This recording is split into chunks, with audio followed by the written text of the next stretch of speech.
fantom de balone și ăstea de joc. Ce fantomă crezi că e, tati? Pennywise. Pennywise? Pennywise.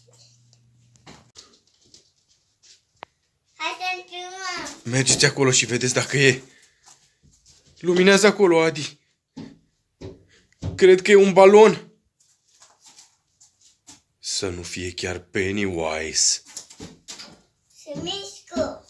Du-te lângă Adi, Daria. Se mișcă Adi?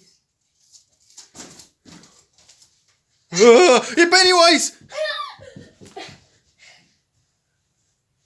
Luminează acolo, Adi, să vedem.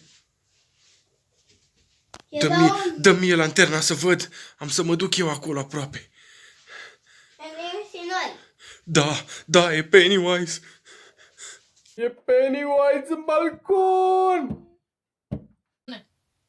O fantomă în camera ta. Nu există fantome la mine în cameră. De ce? Pentru că le mănânc cum mănânc castravetele ăsta așa.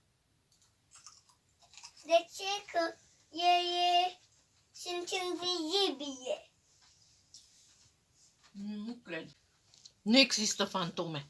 Dacă ar exista, aș mânca-o eu. Ai înțeles? Aș mânca-o așa.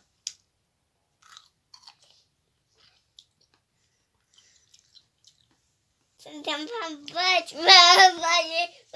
fantome, checă. Ne-a descoperit că mama mănâncă fantom.